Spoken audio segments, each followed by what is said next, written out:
So, Jack, what do you have there? Christmas in July, Ryan. My favorite holiday. Well, Christmas has come. I have for you one of the first off the printer. I have a copy signed by Mr. Stillwell himself. Um, Copy of Battleship New Jersey, the complete history. Um, Obviously, some of you know Paul did the original New Jersey book in the '80s. This is a not only is it a revision of the original book, but it's also an expansion. So it covers the end of the ship's active service career, which the original book didn't have, and then it's the full museum ship history as well, which I heard you helped with. So It's hard to believe that it's been 40 years since his first edition came out. I know. It's been out of print and only available used my entire life. I know, exactly. These were used books when we were born, and now there's a new edition. And there's been a ton of new scholarship about the ship in those last 40 years. Mhm. So lots of stuff to revise and add and add and add. And that's what Paul has done. So this is not just like I said, not just a revision or even a new edition. This is effectively a new book. So so that used copy that I spent twice the original retail cost of to get is I don't have to throw that in the trash can. No, that still is very valuable in itself. And you can consider this, like I said, a new book that can sit next to the original. But this includes like new oral histories, and then just again the full story from we worked with Paul for the last 3 years to make this happen for the 250th. Obviously, that's going to be the events here in Philadelphia in a couple months. This is obviously you got this out like 2 July. months before. Yeah, and that was one of the biggest things when I remember sitting with Paul in my office in April of 2022. Mm-hmm. And I said, when we got the green light for this project to go forward, and then I said, it has to be done by summer of 25. Okay. And everyone just kind of was like, whoa. And he's tied to the chair in your office, and you're walking around like menacingly with some of the torture implements that you keep behind the bookcase. And Paul, who's still sharp as a tack, but he's also an older gentleman now, and so you like crack the whip, you get out the, you're like get to it, But yeah, Paul executed very quickly and very, very well. We did everything we could to make sure he had everything. The original book, because it was done in the 80s, like we had text files, but we had no digital files. So we had to go and get the original book actually transcribed, like in turn get those digital files created. And then we had to go back and pull all, not only the original photos from the book, but then we had to go and, of course, Paul, because this is a new book. Some of those photos got cut, new ones get added. Correct, yeah. And so 3 years for a revision sounds right, but this is a new book, and so that was a timetable that we just didn't really like, or he didn't like, but we thought that would probably be good. So it was I'm glad that we were able to stick to it. And this is your copy. So I need you guys to realize that he mailed this to me like a week ago. It's been sitting in my office in a box, and he said that I couldn't open it and see what it was. So this is the first time I've gotten to... You're not allowed to have Christmas presents early, okay? Santa has to come from Naval Institute Press and give you... Where is your Santa costume? Oh, well, when the beard grows in, it's nice and white. So You don't keep the beard in July. No, not in July. But we're very happy that... not only Paul, but our production staff, and even the cover image. I mean, that was a painting that was done for this book that didn't exist. So, for the last couple of years, the artist had to go through and actually do this painting. And there was a minute there where we had to tell him, like, okay, you have to stop. And it's a full wraparound too on the jacket. I really love the major difference between this one is it's covering the last decade of the ship's service, and then the museum era, in addition to everything else. So changing it from the last book to this with the ship's modern configuration I think is a really cool way of signaling that. Exactly. Right. It's really wonderful. I even sent it when we were doing I don't know if you remember, Ryan, but when we were doing the jacket, remember I sent you the different options for the different fonts and the color scheme, and we all sort of unanimously arrived at the version that you see here with the white and the blue, and it was really nice. I wish you hadn't told them that. Now they like complain about like, ooh, blue on blue. Blue. Now they know to blame us. I know, but it was better than the blue on or the red on blue. I don't know. But yeah, the red just didn't. I usually like a red and a like teal, and it just didn't look right in this instance. No, but yeah, we definitely like it, and we're super happy. And then even just keeping the back blank too, so you could still get the full painting effect. Yeah, no, we're super excited and happy to have this. And then obviously Paul was really appreciative to you and all the folks here at the museum who he absolutely says that in here too. Yeah, who participated in this project. So so really wonderful. So thank you, Ryan, for everything that you did. Thank you for finally letting me have this thing that you sent to me like a week ago. You had to be good, but I think it's worth it. You can get, by the time this video goes out in the next couple of weeks, you can go ahead and pick up your own copy, either at Naval Institute Press on the website, Amazon, all major retailers. Including the museum's gift shop. Yeah, including the museum's gift shop. Exactly. So, yeah, thanks, Brian. And I hope that that earns its place amongst all the other still. Well, actually, I can even see the original copy of your New Jersey book from where I'm sitting right now. I keep it. I have two copies. I keep one above my desk and one at home in my personal library. So I'm going to get a second copy of these once we get more copies in the store.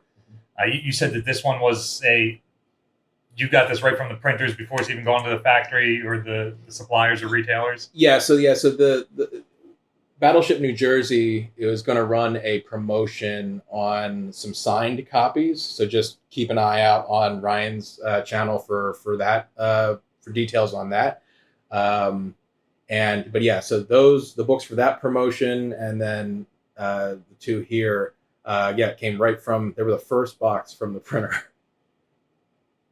They didn't get to our warehouse. It's just that was shipped. The first box off the line came directly to me, and the first one off the top was that one right there. It's befitting. So again, congratulations, and congratulations to Paul Stillwell, and for another excellent book. For another excellent large format battleship book. We asked him what his next project was going to be, and he said, I think he was going to go back to his original sports writer roots and write a history about the St. Louis Cardinals. He's got another book in the works already. This one isn't even to the you know how those authors are. To retail yet, and he's already working on it. Yeah. But I think the main tidbit is that I don't think he's not working on another naval history title. I think he's going to do something close, like I said, really close to home. If New Jersey was close to home from a Navy wise, then the Cardinals takes it to that next level. So it was home for him in 1969. Well, yeah, and of course he credits the ship being deactivated from Vietnam, and then him having to go home as how he met his wife. Yeah. So so as much as he says, "Oh, I wish I could have stayed. I wish we could have, done more," and he goes, "Well, if we had gone back, or if I had stayed, I wouldn't have met my wife." So,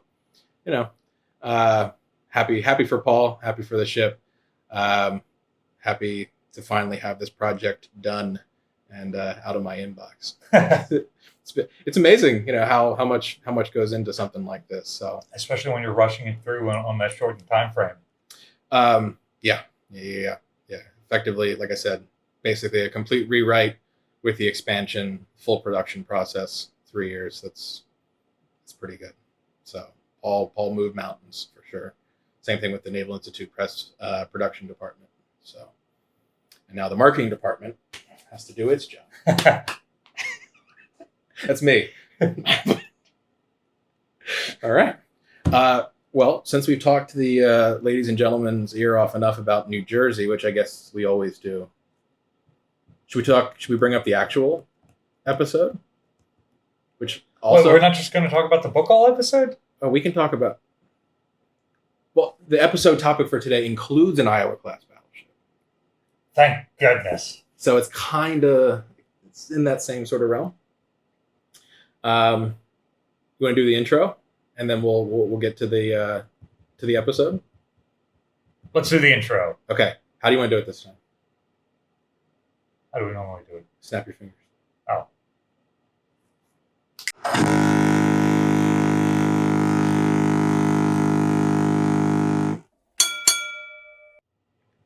Did the intro sound different to you?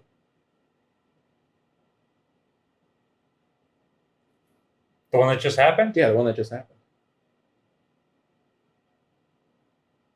So, I guess I can introduce today's topic. That was Queen Mary's horn. Oh. Yeah, versus the normal dinky cruise ship horn that normally plays.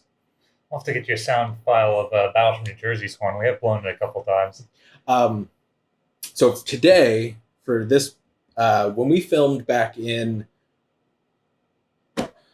March, I mentioned that in May I was going to go to Long Beach. Yeah. And then, but now that it's in the past, it's happened, we can talk about it. And when will then be now? A couple weeks from now. It'll be fine. So I went and visited both Iowa and Queen Mary. Mm-hmm. And while I was there, you asked me to elaborate on, I think, the thoughts about the completely different experiences. Yeah, because the last time I visited those two together would have been a decade ago in 2015. The Historic Naval Ships Association conference was on Iowa. And so while we were there, I did a trip after the conference and hit several of the museum ships there in Southern California. But yeah, Iowa and then Queen Mary are right across the harbor from each other, Los Angeles and Long Beach. Well, it's funny you mentioned that because on the map, like when you bring up Google Maps, yeah, they are right across. And you're thinking, okay, that's perfectly fine. I'll get right over there. No, it took me 45 minutes to go the 5 miles between the two ships because you're in the port of Long Beach and you're getting run over by trucks and just... And you have to get on like an 8-lane highway. Yeah, multiple bridges, and we don't have any of that stuff over here. The traffic alone was an experience. Yeah. But no, in all seriousness, it was really interesting to see a museum ship of that size that wasn't a military vessel. Yes, exactly. Yeah. You've got a couple of the quasi-military merchant marine ships that served in wartime, right, and are still very much in their wartime configuration with guns and haze gray paint and like military vehicles in their cargo holds and things like that. But even so, they're like 10,000 tonners. Obviously, Queen Mary being the like 70 plus, 80 plus fully loaded, so she's big girl. She's bigger than an Iowa class battleship. She's longer, she's heavier. Yep, wider, whole everything. Yeah. And that was, I think, interesting too. I believe I've told this story to you before, but when you and I were in Mobile in 2021, I'd never been to a South Dakota class battleship. Oh yeah. And I walked up to Alabama down there, how they have that set up. Hi Alabama, and I was like, where's the other third? Because I'm so used to Iowa class battleships. And everything's in the exact same place. It's just like accordion together a little bit. Yeah, exactly. You're missing just like the little bit on the bow, and then the superstructure. You're like, oh, the second funnel should be here, and then the stern. Like, it's the same stern, kinda, but it's a little shorter. So right, it's just. And even going to the inside of the ship, you can feel that the wardroom's a little bit shorter, and the length. The passageway that goes through officers' country, there's a few less cabins. Yeah. So I had that same experience again, but rolling up to Queen Mary. Okay. So it was like, oh, I'm used to the Iowa class battleship. Yeah. And now here's this ship, so much like I said, wider, 100 feet longer. It's just incredible. Yeah. And in an average year, something like 1.25 million visitors visit the 4 Iowa class battleships. So they're possibly the most visited class of ship that's preserved. And it is, again, I think we've talked, it is a really unique thing that you have the 4 ships. All the completed ones, yeah. Right. You have this complete class preserved. Yeah, so many people, between their depictions in popular media and the fact that they're still here and their prevalence in both scholarly and non-scholarly publications, like everybody has a concept of the Iowa-class battleships. They've seen them on TV. Right. This may well be what you think of when you think of a warship, even though it's not modern. It might be what you think of when you think of a ship. Right, exactly. They look menacing. They look like a warship, unlike the zone walls. Anyway, I have my own opinions about those. And so the same thing applies to Queen Mary. She's so gorgeous. And she's what you think of when you think of an ocean liner. I know. And when you go down the little like highway toward her, and she's just there down on your left as you're driving, you're like, wow, it really hits you. Yeah. You know. And yeah, exactly. She's exactly what you think when you think ocean liner, and so it makes perfect sense that you know that she still exists. And it was my first time there, so it was my first time to both ships, Iowa and like you know, I've been to Pearl Harbor, and it was for some reason Iowa I'd never been to Southern California in a tourist capacity, so where I could go and actually accomplish that, and actually stayed on board Queen Mary. So that was the first part of the vacation. So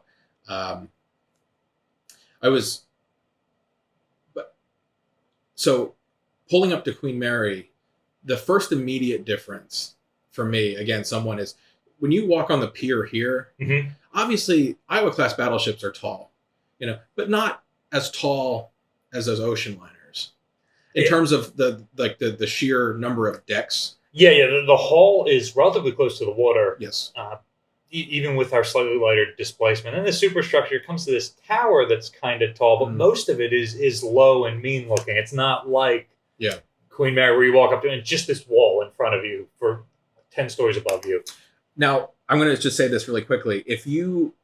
We're going to talk about the museum ship experience here today. If you would like a history of Queen Mary, the Naval Institute Press put out a book last year, Queen Mary, like the world's most famous ocean liner, by David Ellery. David and I did the Museum Ship Mafia podcast on the History X YouTube channel in June, where we covered the history of the ship. So if you would like to sort of know more about Queen Mary from the author of that book, I'd suggest checking it out. I'll link it up here. Ryan and I are going to speak about the museum. Yeah, because that's what you do. But yes, so it was just really, really incredible to see the sheer the size difference in the ship, and obviously the length and everything. But that was the first immediate thing. So yeah, no, it was incredible. Did you stay on board? I can't remember. No, I didn't stay on board when I was there. We stayed at the hotel that the conference was at across the river or across the harbor in Los Angeles, right next to Iowa, and then we just happened to drive there one of the days. And I regret not taking the opportunity to, because I haven't been back to see her since. Yeah.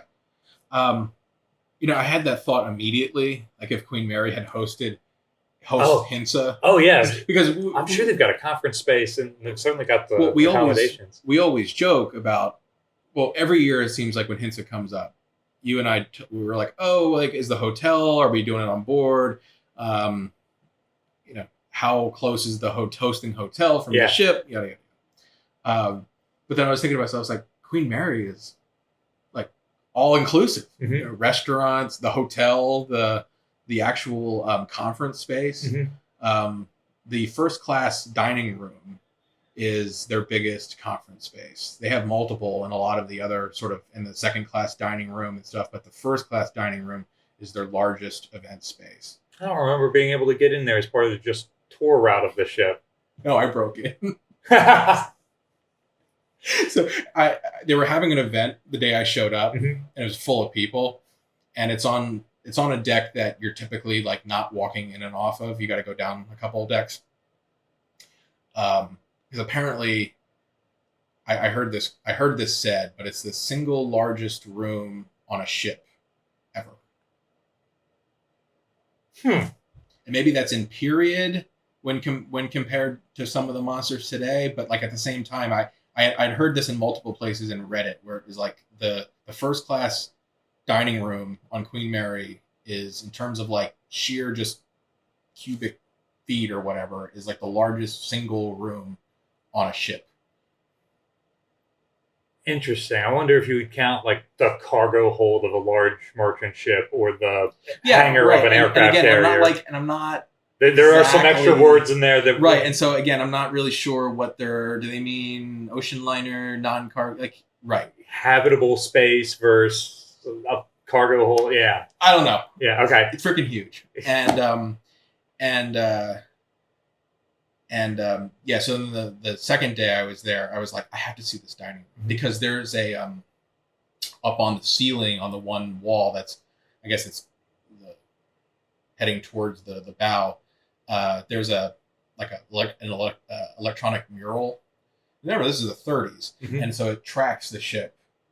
The little like ocean liner Queen Mary moves along it during the actual ocean voyage. Okay, and it tracks where you are in the ocean. Anyway, it's gorgeous, and the whole thing, of course, Queen Mary is like wood and everything, and it's just so the space is gorgeous, and I was like, I have to see it. I'm like, I can't come here because I really wanted to see the actual the dining room, and they were setting up an event space or whatever. So I just kind of like elbowed my way into the door. Don't mind me. Walk in. But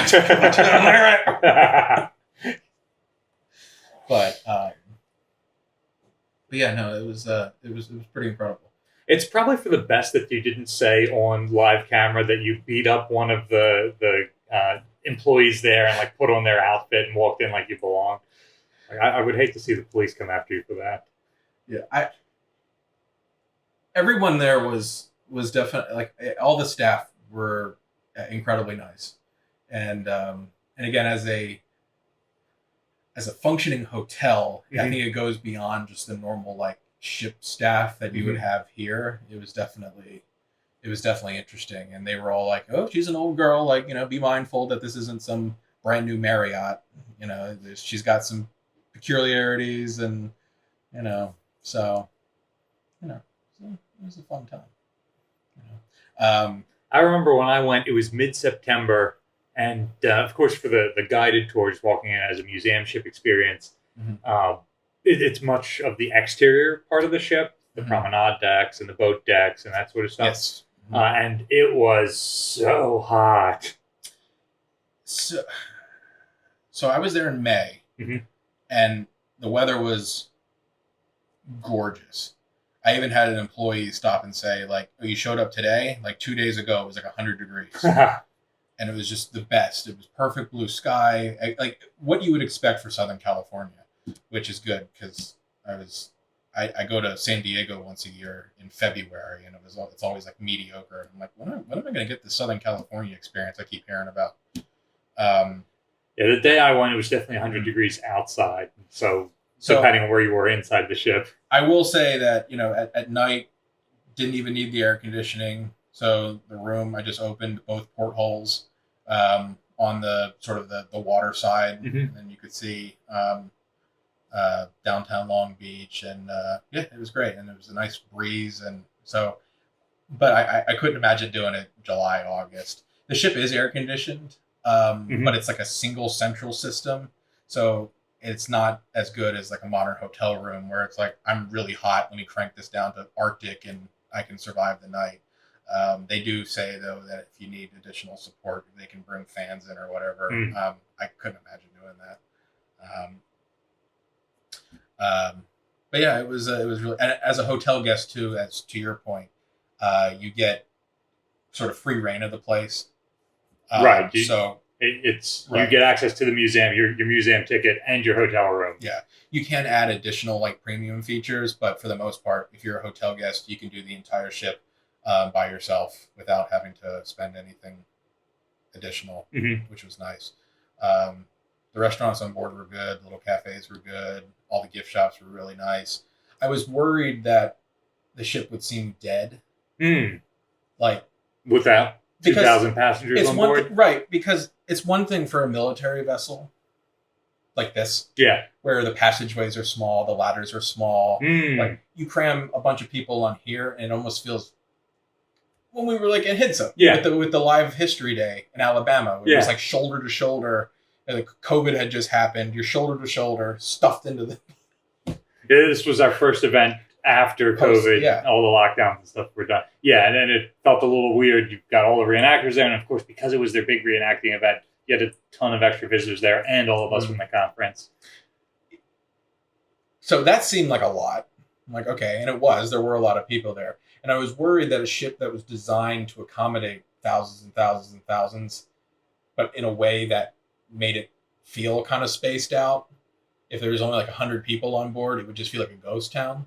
And I was genuinely surprised with how many people showed up, like during the day, just to walk around, hang out, sit on the deck, the promenade. Like, cool. And it actually made me feel really good that she was getting that kind of visitation.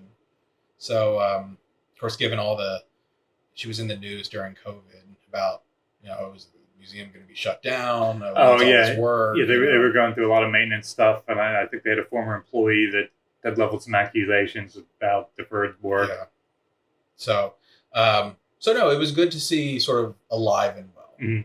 And so as a person, just as regardless of the ocean liner aspect, just to see a museum ship alive and well, just as a concept, that was good. Did you take any of their like specialty programs? Like you could just wander around, or you could take X tour or Y tour. When we were there, we took, I think, one of the tours that went down to an engine room. So I basically, like every museum ship, I always self-guide. I feel like I would be more of a detriment than I wouldn't be a good guest. And the only person who could probably do a really good job at guiding Jack around a ship would be you, like you have done, because you're just on a different level. Well, I'm taking you to places that aren't on the regular tour route. See, exactly. That's why I need a guided tour. I will say that there were some instances where I bumped into the guided tours and I was overhearing the chatter. And while like perfectly good for, I would say, a guided tour, I always would stop and I'd go, is that how I would say that? Or that's correct adjacent. Like, I'm like, their tour guides are performers. They're very good at presenting stuff in a really compelling way, and many of our museum ships have where I started out as a tour guide at 16. I'd never had a job before. I can't imagine those people who paid for a tour and then they got me with my voice still cracking. 16. Yeah. Oh, Lord. Yeah. And I'm interested in history, read the manual, but I couldn't give a coherent, entertaining tour of Constellation. And so, and again, I never was like, I never stopped and said, oh, that's just wrong. I didn't hear any incorrect information. It was just, I'm like, I would phrase that differently. I'm like, yeah, that's kind of true, but you have to explain the context, which you're not going to. You know what I mean? So there were some. That's why I would be a bad tour, because I'd be like, yes, you in the back again. Well, actually, John Brown, shipyard. You know what I mean? Like, thank God, 16-year-old Ryan never met you. So I wouldn't be in this field anymore. I would ruin the tour for the family from Nebraska who is visiting, and I would just pretty much every museum ship, unless one of the staff wants to show me around, I always just self tour. That way I can experience what I want to experience at my own pace. That's the other thing. I don't like being rushed through things. I get that from Rick. But anyway, so yeah, it was great. They've got a lot of fantastic spaces open. I was really interested to see the way they, like, when the ship was converted into this static display. Because it's interesting. So New Jersey is sitting here. It's tied up to this pier. Yeah. But as you're well aware, you can take it away. If we gotta. It's not easy. But you can. Yeah. To do maintenance, we absolutely made it possible to do that. Yeah. Can't do that with Queen Mary. Right. They've got like a cofferdam? Yes. Seawall sort of thing yeah, built so around it. She is floating. Yeah, so it has a, Or she is in water, I should say. I don't know if she's sitting on the bottom or not. It looks like she's sitting on the bottom. And I say that for a couple of reasons. I noticed no visible change in the water line throughout the day. The seawall that surrounds the ship pretty well encases her. And that section they cut out of the hull so that you can see the propeller. We're going to have to talk about that later. That is the greatest thing that they've done, I think. That is the coolest thing. Right? Okay. We'll come back to that. Okay. Yeah. So I can't remember if she had a visible mooring system or not. Or if she did. Okay. Right, and so all the elements are there to accommodate like tide and stuff like that. But I just didn't see it. Nor did I feel anything that, a ship that size, you're not really likely to feel anything. Yeah. But you do, looking out the porthole at the seawall, the water around the ship is glass, and the water and outside. Then 5 feet on the other side of the seawall is all the bay stuff. So, so if the ship is floating, maybe, but it didn't look like it. Which I guess is fine. Alabama's not floating, right? No, she is not, and she's got a similar cofferdam arrangement built around her. Battleship New Jersey is, but people come on board every day, and because they can't feel it or see anything noticeable, they think that we're sitting on the bottom and ask about that all the time. That reminds me of the story of the dent in your bilge keel. Lots of dents in our bilge keels. Which story in particular? Well, when we were in dry dock, there was just this ginormous dent in your bilge keel, accompanied by a gigantic rust patch. Right. And you were saying that you think there's something metallic underneath your ship, and every day the ship slams down onto it and then has dented your... Potentially, yeah. Yeah, maybe. And it might not even be the tide. My suspicion is more that a big ship goes up the river past us, and that just causes enough bounce that maybe that's happening. Right. I don't think that's happening. Again, with Queen Mary, with that cutout in the stern, I don't think you could have. I don't think you could have that sort of propeller viewing space if there was going to be like huge swings in tide or whatnot. So so we got to talk about the propeller now. This is so cool. If there was a way to do something similar to that here with the curve of our ship, I would absolutely try it. So, okay, I have to preface this. Now, I'm gonna let you tell this story, but I have to just get this out of the way first. 2 years ago, in June, July, whenever we filmed, we did the original 4 episodes of this, and then when we started doing it, then like for real on a monthly basis, the very first episode was like, what type of museum ship is best? Yeah. I made a comment about the fact that I didn't like cutting holes in ships' hulls. And I specifically said that about Iowa. Again, that got me in some hot water with the Iowa Museum.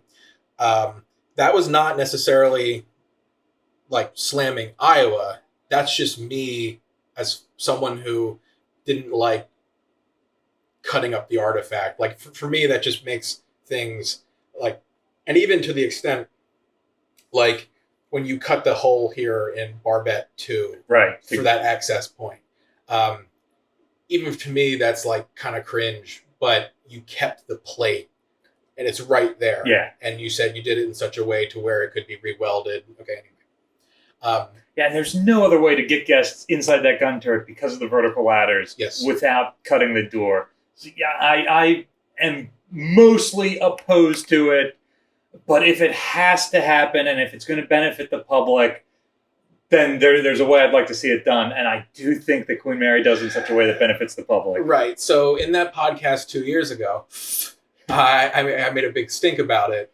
And then I show up to Queen Mary, there's a hole in the side of the hull, and it's the greatest thing ever. and for 5 minutes, I had to kind of like put that away and just enjoy. But you tell it. I felt the exact same way because I had heard about this, and I was like, ooh, not just cutting a hole in the side of the ship, but cutting a hole in the side of the ship like, below water. But they put, I'm going to use the term cofferdam again, they welded a box around the hull of the ship that encapsulates one of the propellers and ends up level with whichever deck you're on for the tour. So they cut a normal door there so you can come out, and I can't even remember if it's a graded platform or a plexiglass platform. The platform that you walk on is graded, and you look down, and it's just this pool of like glass water, crystal clear water, and it's the furthest left propeller shaft, the one closest to the pier. She's missing the other 3 screws. Those were removed because and she retained this screw because of this fun feature. Yeah, and you pass through the ship's hull, and it's amazing too because you can see they didn't. It's not like they welded like plate on or something. They cut it and made it look really pretty, but you can still see the metalwork and the hull, the outer hull plating, the inner skin. Like, you can see all that. And as a ship nerd, you're like, can I take a minute to appreciate this build? Riveted hull. Yeah. Oh man.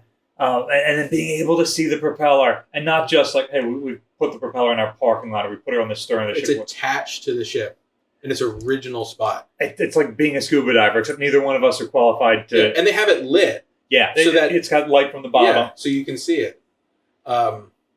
It's incredible. I was like, that is a feature that. Now, granted, you're not going to do that on every museum ship. Because you just can't because of the curve of the hull, or like us, you've got a multi-layer hull. Like I don't know how we would do that if I wanted to. Or I really want to. I don't know how we would accomplish that. But this was just executed. Whoever thought of that was obviously doing something right. It is an incredible feature. And something I was so looking forward to it. I'm like, I know this exists. I need to find it. And that's a part of that sort of lower deck engine room tour.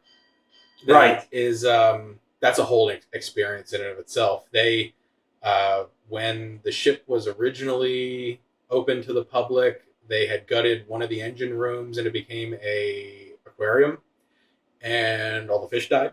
And then so they gutted that. So a lot of the lower machinery spaces are actually pretty well gutted. They're just empty. And one of the boiler spaces is I don't really think, actually I take that back, I don't even think any of the actual boiler spaces were there. I think we just saw one of the like the most rearward engine room, showing the turbine and stuff like that. And they had built all these walkways, and because you have walkways here, but these were purpose built to handle tourists and such, and it was fairly well laid out.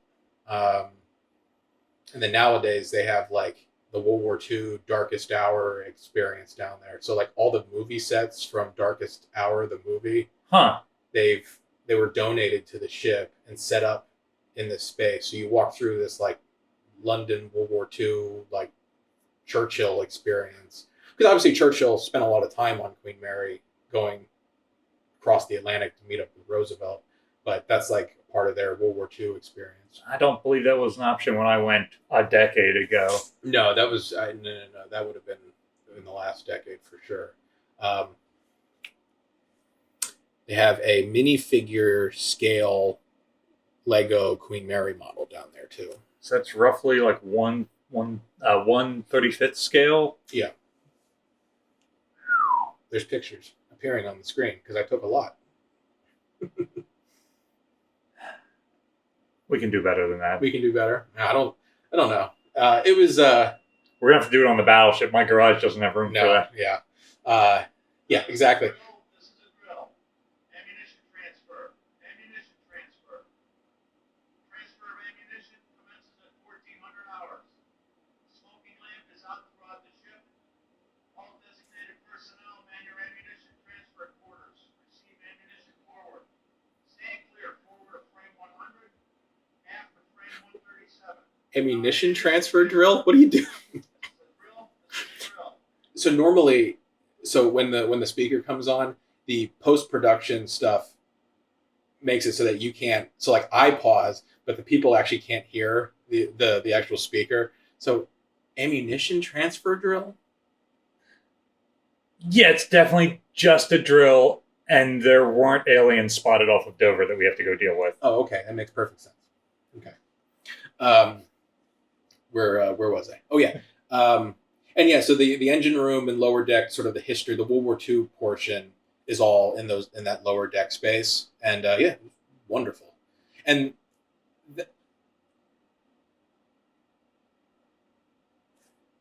so this goes against what I said in 2020, because in 2020, or not 2020, and 2 years ago, where did I get 2020 from? When I had said that I was totally against like gutting interior spaces, and it's one thing when you take like the bunks out of a ship, right, and you repurpose the space. There are exhibits. 50 berthing compartments. You only need to show one or two of those. But when you gut like a whole deck, right, like you're cutting frames and getting rid of bulkheads and doors and stuff because you're just whatever. I was like thoroughly against that, and there's still a part of me that is, but they did the same thing with Queen Mary. Like the second class swimming pool is gone. There's this whole section sort of in the stern of the ship, in the multiple decks, the engine room, the boiler space, stuff like that. That was all just gutted.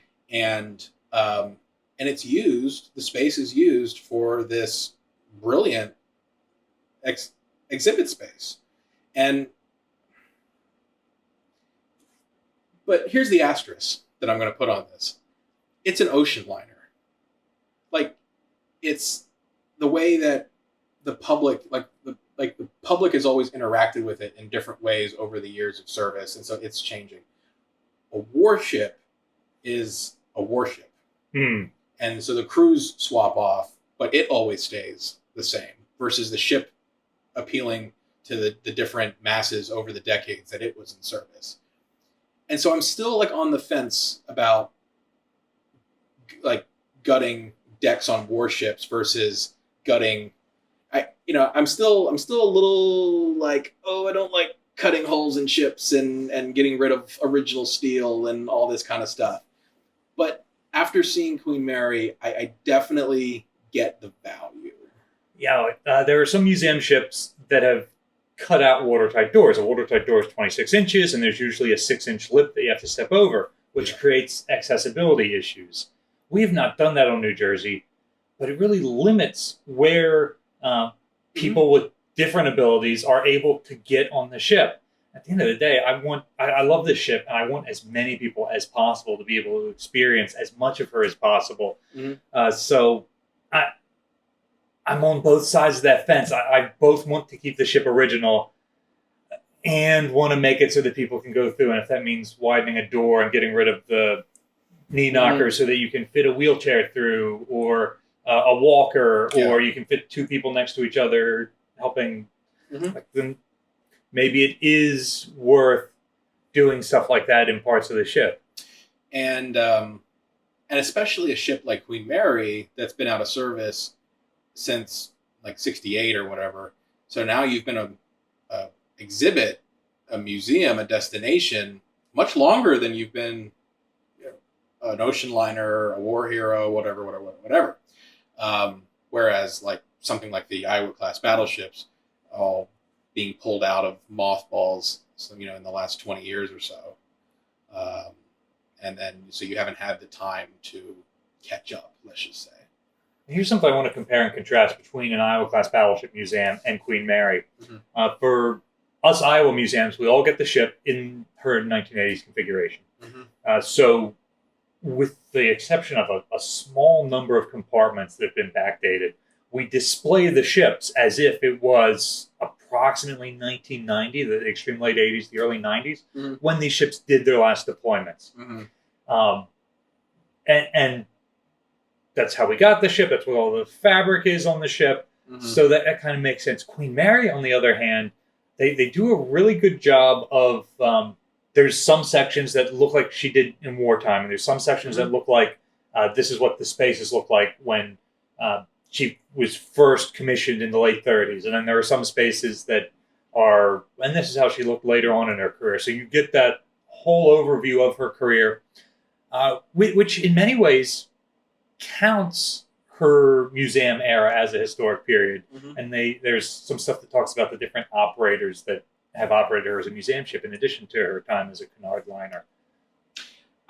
One of the criticisms is the hotel rooms, though. Okay. The ship received a major renovation in the 90s. Okay. And the 90s renovation kind of like attempted to make the ship look like it did in the 60s in a very 90s kind of way.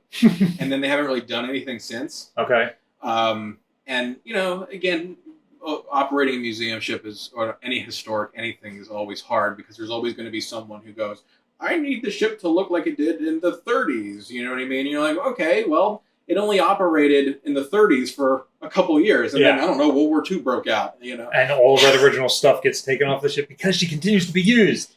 And then, because then the 50s, you know, she serves as an ocean liner continuously in the entire decade that is the 50s. Yeah. So you have a little bit in the 40s, a little bit in the 30s, not even a full decade in the 60s. So is the 1950s her really? You know what I mean? And so kind of like to your point, when people show up here and ask you, well, why isn't this in World War II configuration? It's like, well, because you're getting it how we got it. And so the Long Beach got it as a 1960s renovated ocean liner. But also, like, when the original operators, Canard Line or whoever, like, left, they took a lot of their stuff.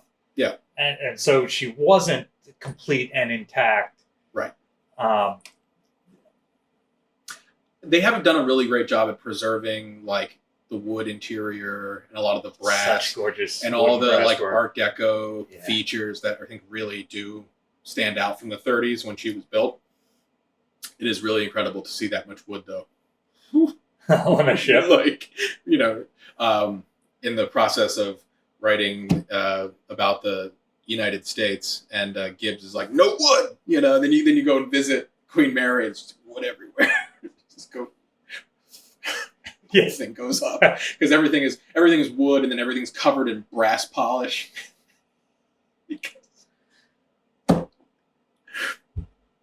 Imagine if your people here, part of their daily routine was, here's the brass polish going. You know what I mean? Like everything is brass. When I worked on Constellation as a 16-year-old, one of the jobs that we had was polishing the handful of brass fittings that were on that ship. Mm-hmm. The ring around the top of the capstan, the ship's bell, and there might have been a handful of other small decorative things. And that was miserable because they're primarily outdoors. So in Baltimore, it doesn't even have to rain. It's just humid enough that those are going to tarnish. So every single day, sometimes twice a day, we're polishing these. Well, that's like 2 or 3 objects. Mm-hmm. I can't imagine like going the full decorative route on one of these ships. It's, I don't know. Yeah. Well, credit where credit's due, but at least, it looks good.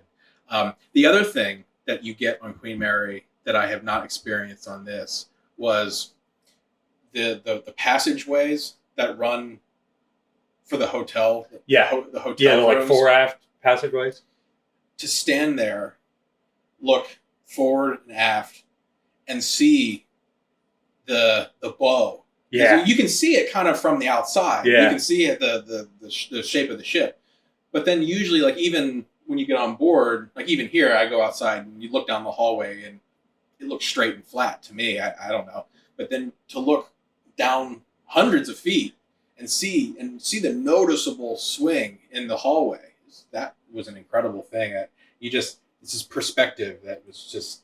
Yeah, Iowa class battleships have some relatively long passageways. You've got on the O1 level the two sides, port and starboard, that allow access to the officer staterooms are fairly long, and then Broadway is probably a little longer. It spans basically the entire distance between Barbette 2 and Barbette 3. But even there, it doesn't come. It's not even half of the length, I think, of what you could see on Queen Mary. It was, and just because it's an unobstructed view, like we discussed, like there's no bulkheads, there's no doors, there are doors, but they're open, and so you can see all the way down, and then you really get this. You're like, look, where the floor touches the ceiling at the end, and you're like, ooh, that's interesting. But yeah, that's another thing that was just absolutely incredible, and it's just all these different things, all these elements where it's like, okay, I've been on board an Iowa class battleship, a ship of certain size, and you go on board Queen Mary, and you're just like, wow, this is different for sure. And you really start to appreciate and sort of respect that ship for what it is, and then you talk about the trips across the Atlantic unassisted and just carrying 17,000 passengers at a time.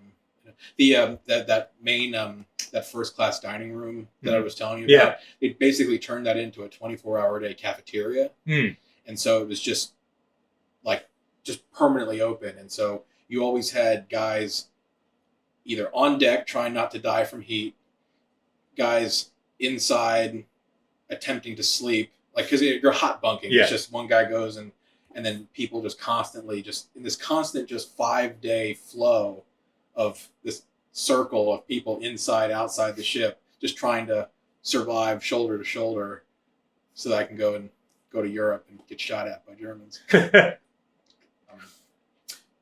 to talk about Iowa? I'd love to talk about Iowa. Should we steer this conversation into the minefield that is Iowa? I don't know about a minefield. Yeah, it's a minefield. Last time I walked into this minefield, I've got my legs blown off.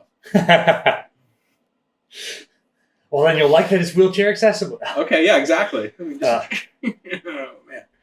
No, the first time I went to Iowa was in 2015 for the HINSA conference, and got, I've been there one time since then, and I've never done the normal self-guided tour.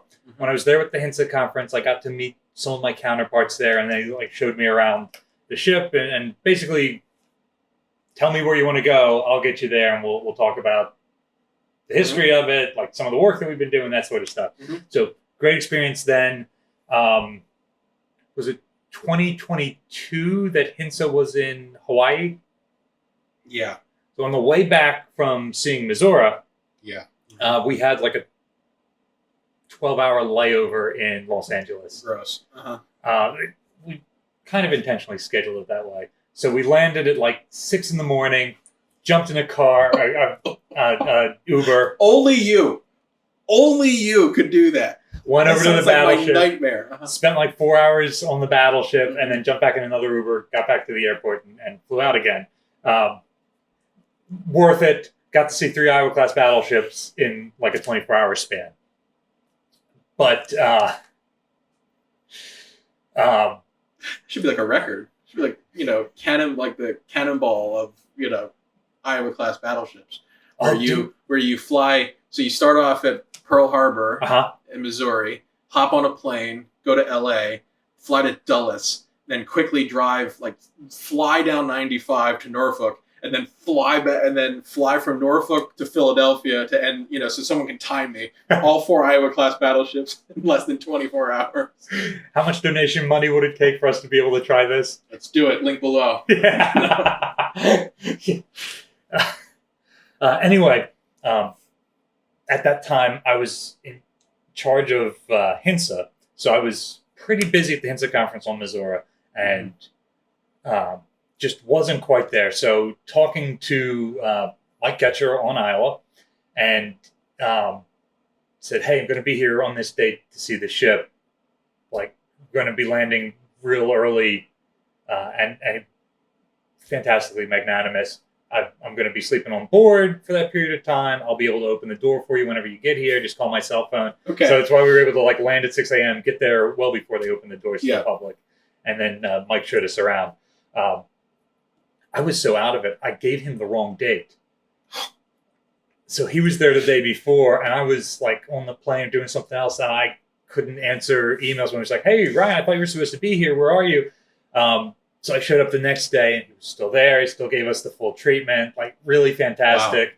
Wow. And again, took us around the ship. I didn't get the normal like tour route from A to B, but he took me to all the areas that I wanted to see. I'm like, okay, I've got this punch list of things that are different on Iowa from New Jersey. I really want to see the bow pulpit and CEC and the Admiral's spaces that you guys still have. And because each one of these ships is so different.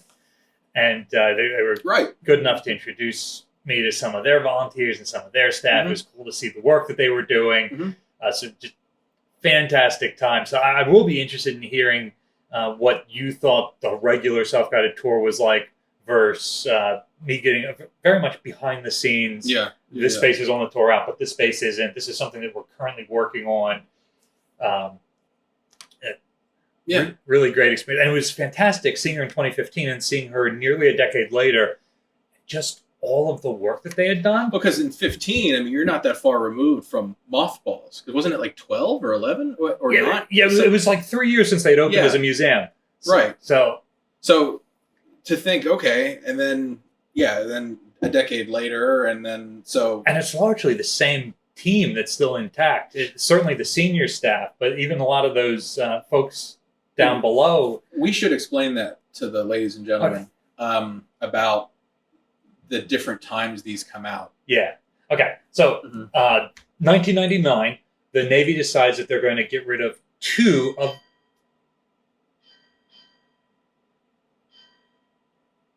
Sweepers, man, your brooms.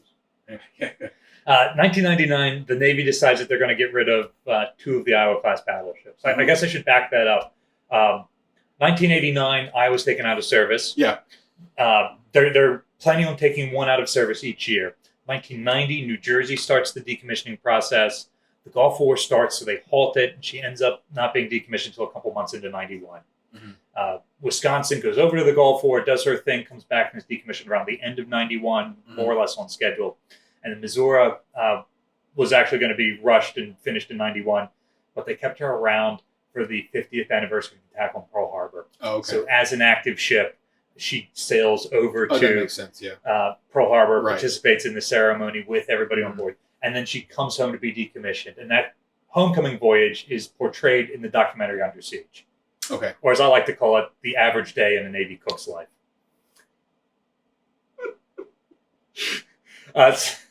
So across this couple-year period, the Iowas are all taken out of service. The Navy's paying to keep them in mothballs throughout the 1990s because they still had life in them. They had been updated to nearly new condition. And they've never been replaced. There is still not, to this day, a ship that can provide the same kind of shore bombardment support that the Iowas can do, especially for contested landing operations. So Congress mandated that these ships were going to be kept around. In 1999, they finally decided, all right, we're not going to pay for all 4. We'll take 2 out of service. We'll keep 2 in service. They wanted an Atlantic Coast battleship and a Pacific Coast battleship. So Missouri, historically significant, had a fair amount of wear and tear on her from being the only one in service in the 1950s, from the end of World War II all the way into the Korean War, stuff like that. So she was the shoe-in to be decommissioned. And then they were talking about either Iowa or Wisconsin being the Atlantic Fleet battleship decommissioned. The state of New Jersey had been trying to get New Jersey as a museum ship since at least the 1970s. There had been a letter writing campaign from basically when the ship came back from Vietnam, saying that they wanted to bring her here as a museum. She's still got life left in her. We can't have it. Exactly. And the Navy used that life, and she had the most miles on her and the most age on her. So the Navy basically said, okay, it's reasonable to take New Jersey out of service, but you got to pay to bring New Jersey here from Bremerton and take one of the Atlantic Fleet battleships over to Bremerton. Did you hear that? He called you high mileage. No. She wears it well. So the state agreed to do that, and I believe to this day it's still the most expensive transit of a vessel through the Panama Canal. They intentionally did it like weeks before we turned the canal over to the Panamanians, because we didn't think that the Panamanians would allow a dead ship tow of a ship that can barely scrape through with something like 10 inches to spare on each side of their new national asset. And of course, she makes it through. Iowa makes it through. They don't do any damage. The swap goes perfectly well. New Jersey comes to her home state. And the debate on whether to get rid of the last two Iowas, Wisconsin or Iowa, or not, continues on. Wisconsin eventually ends up tied up at the same pier that hosts the Nauticus Museum. And so because she had that museum attached to her, they were able to open parts of the ship for visitors to access, mostly the exterior, while the rest of the ship was still mothballed. But then eventually the Navy said, you know what, the Zumwalt project is far enough along. We're going to be making scores of these ships. Oh, yeah, because the Zumwalt is such a great replacement for Iowa-class battleship. And they're going to have this 6-inch gun Oh, system yes. that's going to be able to... it's going to be so good. I cannot wait.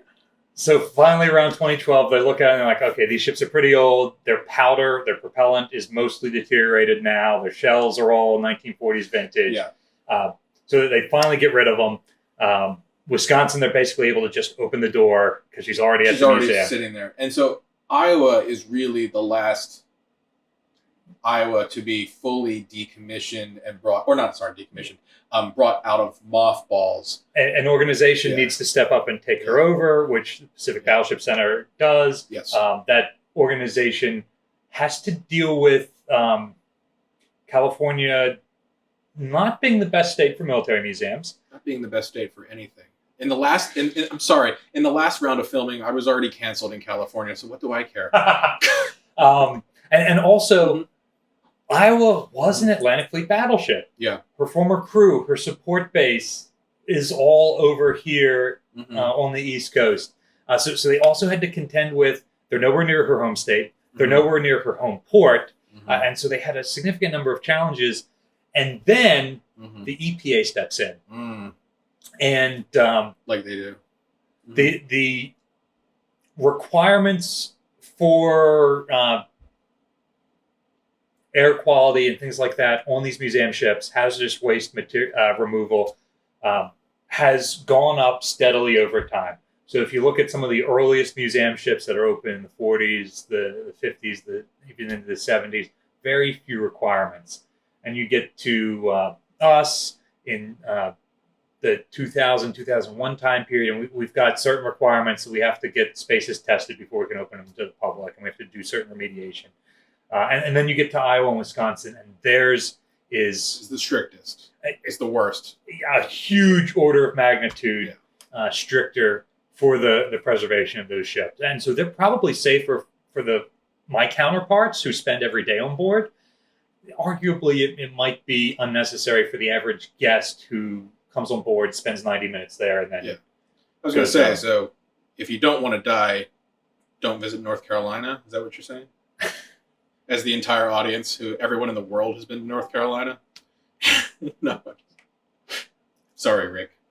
No, I'm just kidding. Okay. So Iowa gets, so this is around, again, like 2012, because I remember I had just finished high school. Yeah. And I remember, an Iowa-class battleship was being towed out. And at the time, I liked warships, but this wasn't a full fanatic freak thing like it is now. And I just remember seeing that, and it just kind of like, that's just happening now? Like, that didn't, because I had been to this ship as a child, right? And so I'm like, weren't the Iowas already taken? I thought those were already all museums, and so anyway, yeah. So that's probably another thing that makes it harder for them. Yeah. Being the last one open, many of the enthusiasts have already visited an Iowa class battleship. Right. Why am I going to go to Los Angeles to see another one? When I can go down to Norfolk and Philadelphia. Yeah. I've been to Pearl Harbor, because I went to Pearl Harbor in the mid-2000s. Missouri was sitting there. So Yeah. So in a lot of ways, the market had already seen a level of saturation with these ships.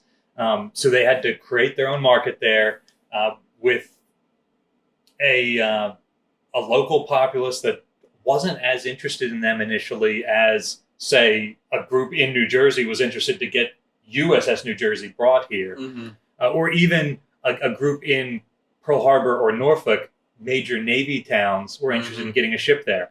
But what Navy towns were left that could accommodate a battleship? I know. San Diego has Midway, and even San Francisco, former Navy town, has several ships there. Hornet being the largest, but many others. So, like Los Angeles, major city that doesn't have one, and there's like 6 hours of drive time in California where you don't have a major museum ship. So it is something of a market, but it's not quite the same sort of local buy-in that many of these other ships were able to get when they opened earlier, taking some good real estate. And then, of course, the Port of Los Angeles, much like the Port of Camden, is still an industrial area. It's not Disney World. It's not a tourist. But with that being said, though, this was like, I'm sorry, but I go out on deck here and I can look at Philadelphia, and for what that's worth. Well, just don't look at the New Jersey side of the ship. Well, okay, but at least if I were to have an event space on the stern, I can be like, don't look this way, look this way. Yeah, we'll put the speaker and it's all over like here. beautiful and whatever. I will say that the whole Port of Los Angeles thing, I'm like, ugh, it was rough. Not the area is rough, but just the view. It's just, it doesn't. You're it's just not inspiring. I don't know what that's supposed to mean, but I can give you an example. Yeah. So like the state of New Jersey contributed significantly to the museum being able to berth the ship here. Obviously, there's nowhere in Camden to berth a battleship, so they gave the museum money to build a pier, which really gives you a striking presentation of the ship at an angle that really shows her off as you're coming in. Yeah. Iowa, they were like, we're not using this wharfage over here. Exactly. So they tie up next to it, and the pier is kind of high. So whereas us, you're coming up and you see the whole ship. Yes. She looks much lower, much smaller. I had that same thought. Thank you for explaining that, because when we rolled up in the car, I was like, where's this ship? Because even when you, like you said, when you walk up to the pier here, you're much lower to the water, and so the ship looks more impressive. There, it's like, I'm looking at it almost like deck level, and I'm like, that's just the superstructure. And again, having just come from Queen Mary, which is more traditional, so Queen Mary is this towering structure compared to the battleship I'm now walking up to, and it was this crazy contrast, and it almost was like, where's the rest of it? That was warping. So thank you for explaining that, because I remembered having that thought, and I couldn't understand why. And you know what? They made the right decision. They've got way more parking than we've got, and they're putting their money, the money they make from donations, the money they're making from selling tickets, the money that they're getting from the state, assuming there is any. I think they get some money from the state of Iowa. I'm not sure about the state of California. The state of Iowa don't. I would hope. Yeah, because you better believe the state of California is probably like. Sorry, already canceled in California. Don't care. But they're putting that money into the preservation of the ship. They're not putting it into building a multi-million-dollar pier. Yeah. Well, so with that being said, though, they're working on the new Surface Navy Museum, which, having seen the plans for that, looks phenomenal. And that seems to address some of the things that I had just said, like the view. And so they're building that huge on-land facility, supposedly. I think they're including Disney Imagineers in that design process. It's like, right. So it was pitched like Disneyland for ship nerds, for Surface Navy nerds. And so I can get with that. And I'm really looking forward to going back in the future and seeing the entire project complete. Oh, it's so worth it to go back and visit these ships once every 5 years or every 10 years and just see how much. But more so, but specifically Iowa, though, because I want to see the final vision. Oh, yeah. With the onshore facilities and like the full, the full theme park, just if we're going to call it that. Because right now they are like full throttle on the work that they're doing to. Yeah. Well, obviously, like I said, they're compared to New Jersey, they're a decade behind or whatever, and so they've had the least amount of time to do just normal stuff already, and they're prepping for this Surface Navy Museum while doing all the normal preservation work of the ship. Right. They're doing the cofferdam project around the wind-water line. They're redecking large parts of the ship. Right. So they're full throttle on that, and so credit where credit is due to the people, the volunteers, the crew, everyone who works on that every single day. The folks who are fundraising to do these multi-million-dollar projects, which I'm sure are more expensive to do in California than they are to do. Oh, yeah. You probably can't even open the paint can to paint, like, some gray without California coming after you. Again, don't care. So, what? Third largest economy in the world. Don't care. With that being said, this is the part that I wanted to get across, though. And again, this is the minefield. Everyone I interacted with at Iowa that day, fantastic. Yeah. All the staff was great. They were all happy. They were all pleasant. They all seemed like they were legitimately enjoying being there. And knowledgeable. Cannot say anything bad about them. What I will say, though, is obviously we just said they're under massive construction right now. Like, they're doing all this work to try to prep for this new being, this new museum, this new presentation, this everything. So for me, this is I've never been. Getting to California, to Long Beach, is something that's not like I'm going to do every quarter. It's not like going to San Diego where you got conferences there every year. Now, for me, being a ship person, like, it will be something that I will do. I just said, like, I will go back. Obviously, Naval Institute Press, we have books on Iowa. They're sold in the gift shop. I've talked to the admiral in charge. So everything, so I know what they're working towards. So I can maybe stop and say, you know what, like, I can forgive this. But it is something worth mentioning.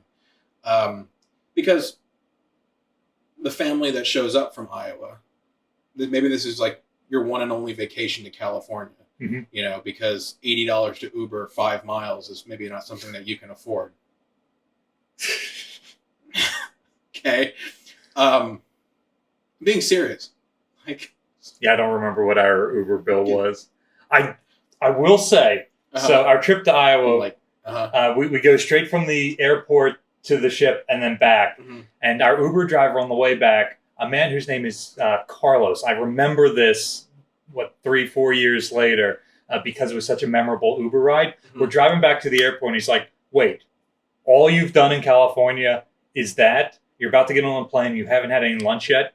So he pulls off of the route and takes us to an In-N-Out, which we don't have here on the East Coast. Yeah. And he talks us to, okay, you need to order a double-double, you need this, that, and the other thing. And he stops at this In-N-Out near the airport, buys us all lunch, takes us to the airport. And so we sit there outside because it's California. It's gorgeous outside. We sit there outside and eat and then go get in the security line to get back on the airplane. So California Uber drivers don't mess around. And if you ever get Carlos, you're the luckiest man alive. Okay, so I had the same experience, except my Uber driver didn't actually pull us over. They're so obsessed with the In-N-Out. And I've never had In-N-Out before. Did you like it? I mean, I don't get the obsession. It's the same as it's any the other... most mid thing ever. Oh, now you're definitely canceled in California. Well, exactly. I'm like, I don't think you ordered it right. Did your Uber driver tell you the right order? I don't know. It just there's a secret menu. To me, it was just like, I'm like, yeah, it's good. Like, it's not like it was bad, but at the same time, I'm like, people here are like throwing themselves on landmines, and rioting over the fact when you say that In-N-Out's like kind of just okay, They're like, what? Let it go. Whatever. Carlos, if you're watching this right now, I love you, and In-N-Out is the very best thing out there. Yeah, sure. Okay. Right, okay. With that said, after spending 45 minutes in an Uber, which cost me $80 to go 5 miles, sitting behind intermodal trucks to get to Iowa, I then spent like $30 a person or something like that. Now, granted, a lot of the ship is under construction, so I know they're doing this for like liability reasons and things like that. But the self-guided tour was very, very specific. Mm-hmm. Like it was very like roped, like whole 9 yards, very linear, and again, as I had just said, like I also don't like to rush.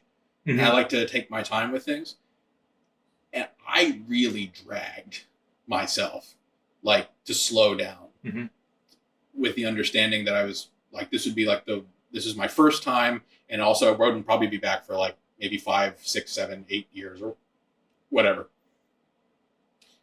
From the time I walked on board to buy the ticket to the time where I got dumped off the tour in the parking lot, 75 minutes had gone by.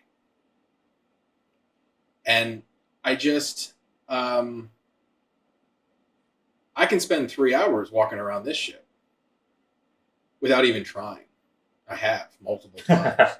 So again, this isn't, I'm not trying to trash, and the actual interior exhibit spaces were really nice. Yeah. And you could begin to see what the ship is going to be like when it's a part of the Surface Navy Museum. Yeah. And I really genuinely liked a lot of their interior spaces, and again, you could even start to see some of the stuff that we had discussed 2 years ago, as far as like some of the spaces were being redeveloped and things. So it was a really great glimpse into the future. I just, for that single day, for that single moment that I was there, I really wish that I could have spent like more time on board and seen more, done more. And maybe I could have, but it just wasn't, or it just maybe wasn't obvious. Because again, you're set off onto this self-guided tour that's very linear, very narrow, and like you can't really stop because the people behind you who got on behind you are now bumping up into you. And so it was like, so it was almost like I'm trying to slow down as much as I can, but then I can't. And the next thing you know, I'm in the parking lot and it's over. I think it's worth saying that my favorite sorts of museumship experiences are the ones where you just get to wander around. Turner Joy is basically the ship is open, you go on or you can go wherever you want. Right. Salem, very similar. That's a different story, though. There's a lot of ships that you can go on and do that. I am the curator of an Iowa-class battleship. I get to set the tour route. I'm trying to curate a tour route that I would like to visit. I don't know what the guests want. In some ways, I don't care. I want this tour route to be what I want. And yet, I've done the exact same thing that Iowa has, in that it's roped off, it's linear, you're railroaded. It's literally a tape line that you're railroaded. But don't you have multiple, though? We do have, we're up to 4 lines at this point on the tour route. And honestly, we're close to being maxed out with that. There aren't a whole lot of compelling spaces on this ship that we could open in the future. Yeah. Do you want to see another berthing compartment? You can see turret 2. Do you want to see turret 3 too? Yeah. Like, you can see engine room 2. Do you want to see engine room 4? Like, if I come into a warship, I want to see what makes it a warship. So I want to see armament. I want to see structure. I want to see all the elements. Yeah. Like if I want to go to if I'm going to go to a Liberty ship or a Victory ship, sure, show me the cargo space full of Jeeps. You know what I mean? Yeah. But if I'm going to go to a battleship, I want to see guns. You know what I mean? I can see guns. You know what I mean? I don't even think a single hatch for one of the 5 inches was open. Maybe one was. I don't know. Certainly, I there was no for at least from my perspective, there was no obvious way into a main battery turret or whatever. And again, I know a lot of the ship is under construction. I know what they're working for, so it's like I understand. I was just talking about.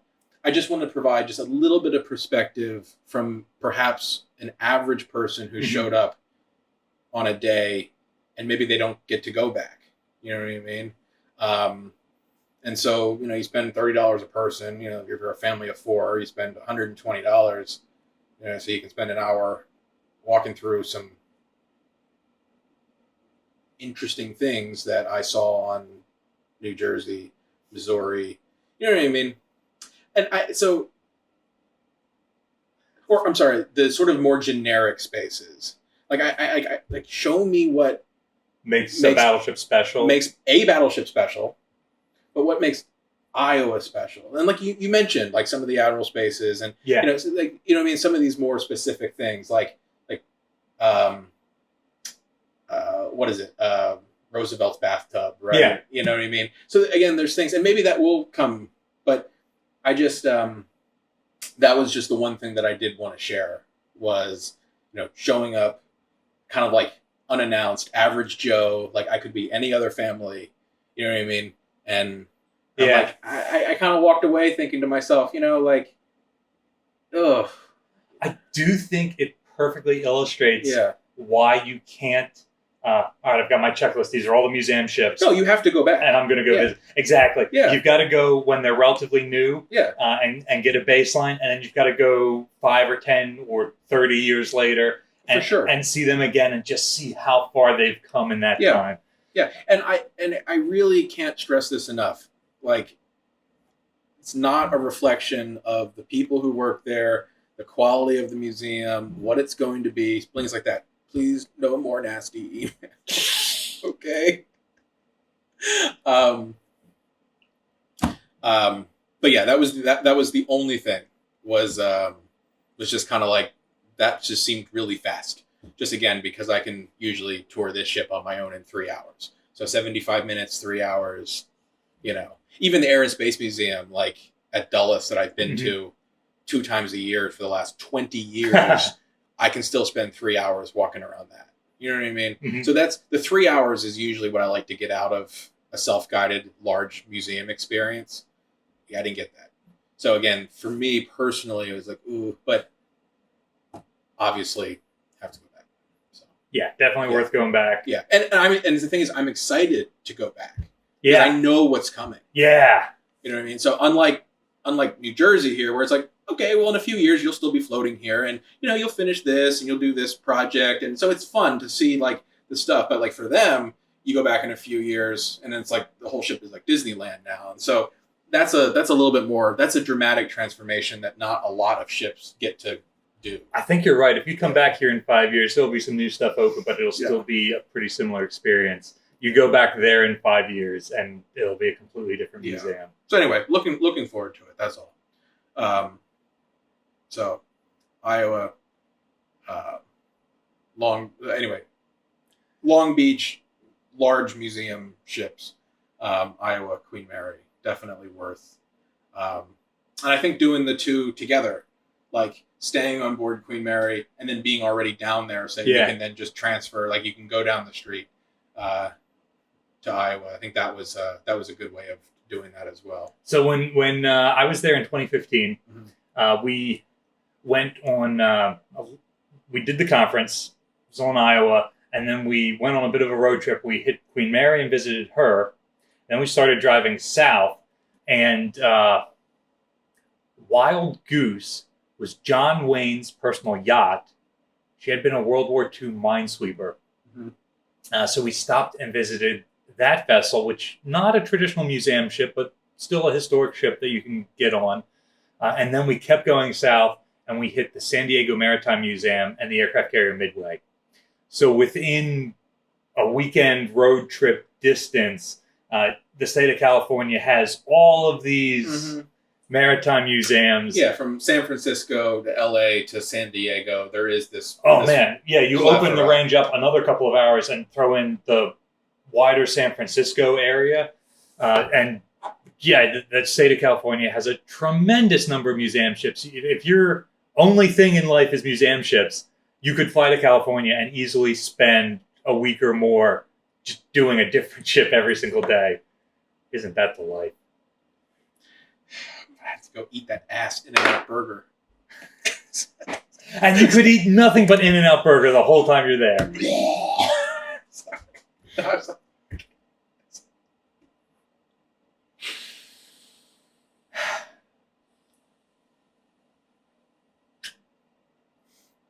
Okay.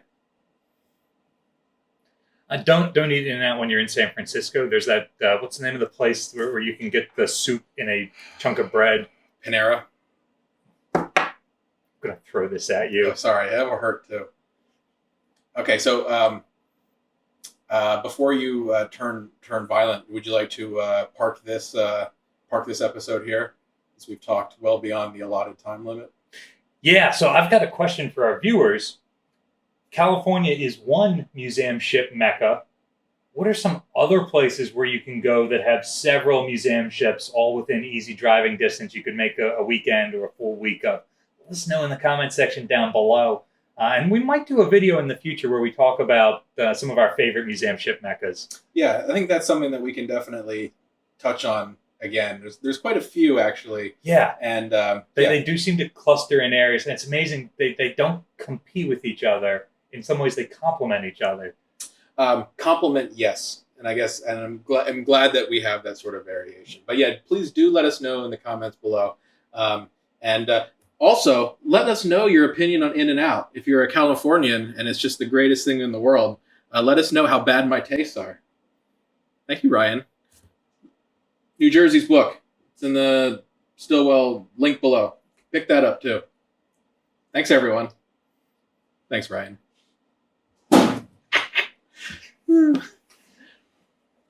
Your ass is getting so canceled.